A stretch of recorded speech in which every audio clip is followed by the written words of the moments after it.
여러분 안녕하십니까? 오늘 또 참으로 좋은 날입니다. 하나님의 평강이 넘치시기를 바랍니다. 저는 오늘 에베소서 5장 13절로 16절까지의 말씀을 가지고 문제 해결을 받는 기려한 제목으로 은혜를 나누고자 합니다. 한평생을 살아가면서 낙심하거나 좌절해보지 않은 사람은 한 사람도 없을 것입니다.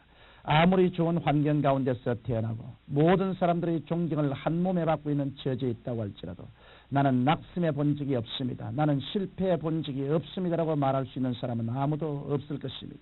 낙심은 누구에게나 다가오는 것입니다. 그렇다고 해서 깊은 낙심이나 좌절감 속에 빠져 있을 수는 없습니다. 왜냐하면 그것을 계속해서 마음에 새겨 놓게 되면 이상하게도 자기가 파놓은 부정적인 생각의 함정 속에 빠져서 결국에 가서는 그와 같은 환경을 만들어내게 되기 때문인 것입니다. 오늘날 수많은 사람들이 소홀히 여기는 것이 바로 이 문제입니다. 남편들은 너무나도 쉽게 아내에 대하여 부정적인 생각을 가집니다. 또는 아내들은 깊이 생각하지도 않고 남편들에 대해 부정적인 이미지를 가집니다. 뿐만 아니라 부모들은 대수롭지 않게 저 자식은 희망이 없다, 어쩌다가 저런 녀석이 태어났을까라고 말함으로써 자식들에 대해 부정적인 사고의 함정을 팝니다. 나아가 사람들은 금년에도 안 될 거야, 내 팔자가 선했기 때문에 나는 어떤 일도 할 수 없다라고 말함으로써 마음속에 부정적인 사고의 함정을 파고 있는 것입니다. 이와 같이 문제가 생길 때마다 부정적인 생각에 빠지게 되면 문제의 심각성이 더욱 커지게 되는 것입니다. 그러면 우리는 우리에게 문제가 다가올 때 어떠한 태도를 가져야 할까요? 저는 오늘 이에 대한 해답을 말씀해 드리고자 합니다. 첫째로 대인관계가 불편해질 때 우리가 가져야 할 마음의 올바른 자세를 말씀해 드리겠습니다. 인간은 사회적인 존재입니다. 그렇기 때문에 아무리 세상을 귀찮게 여기고 사람 만나기를 싫어하는 사람이라도 아무도 살지 않은 무인도에 있게 되면 얼마 있지 않아 세상을 그리워하고 사람을 만나보고 싶어지게 되는 것입니다. 그러므로 인간은 태어나면서부터 사람들과 같이 살도록 되어 있는 것입니다. 세상에 태어나서 장성하기까지는 가족들과 같이 살아야 됩니다. 학교 갈 나이가 되면 학교에 가서 친구들을 사귀게 됩니다. 장성하면 결혼하여 새 가정을 이루게 됩니다. 그리고 사회에 나가 사회생활도 해야 합니다. 그런데 가정에서부터 사회생활에 이르기까지 항상 좋은 사람만 만나는 것이 아니라 싫고 괴로운 사람도 만나야 합니다. 그렇게 되면 우리의 대인관계가 불편해지고 그 결과로 우리의 생각도 비뚤어지게 되는 것입니다. 하나님께서는 우리의 생각과 구하는 것을 통해서 역사하시기 때문에 우리의 생각과 기도의 자세가 올바르지 않으면 하나님께서 역사하지 않은 것입니다. 그런데 우리의 잠재의식 속에 이웃에 대해 비협조적이고 시기와 질투, 미움과 원망으로 가득 차 있다면 아무리 기도를 해도 소용이 없는 것입니다. 그러면 이와 같은 경우에 우리는 어떻게 해야 될까요? 우리는 먼저 이웃에 대한 부정적인 생각과 미워하는 마음을 내어버려야 합니다. 그리고 항상 감사와 찬양을 드림으로써 환경을 용납하고 소화시켜 나감으로 대인관계의 이미지를 바꾸어야 하는 것입니다. 그리하면 여러분의 변화된 마음의 바탕 위에 성령의 능력이 임하심으로 말미암아 천국에 가시는 상대방까지도 변화되는 역사가 일어나는 것입니다.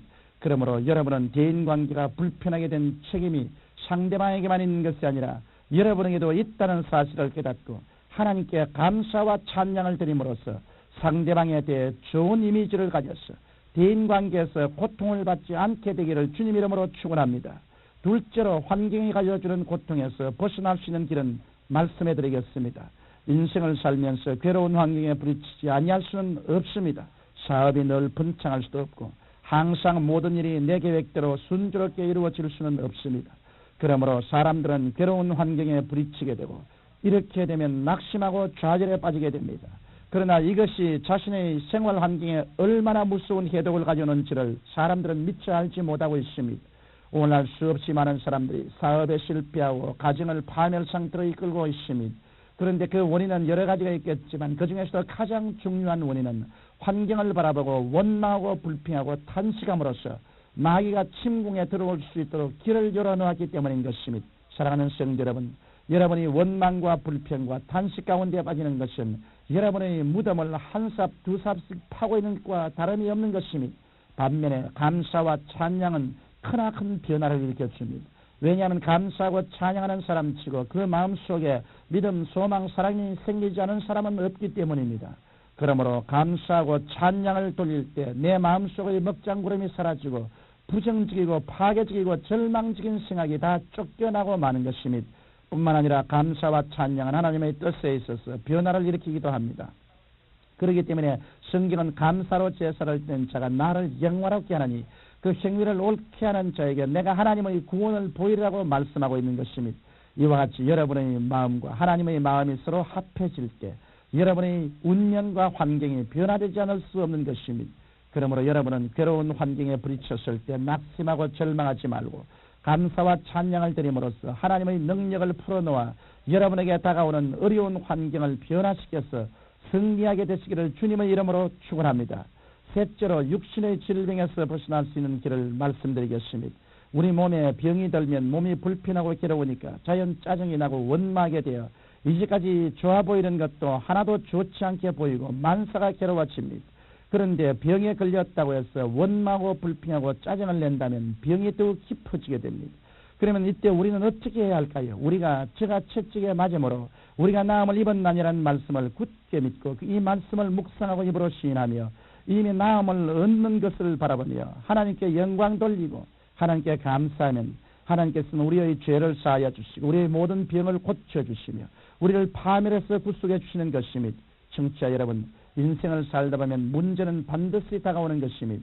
그런데 그 문제를 이겨내지 못하고 눌려버린다면 여러분의 인생은 파멸을 면치 못할 것이지만 그 문제에 잘 대처하여 극복해낸다면 여러분은 다시 승리의 전진을 할 수 있는 것입니다. 이러므로 여러분은 대인관계에 있어서 절대로 시기하거나 질투하지 마십시오.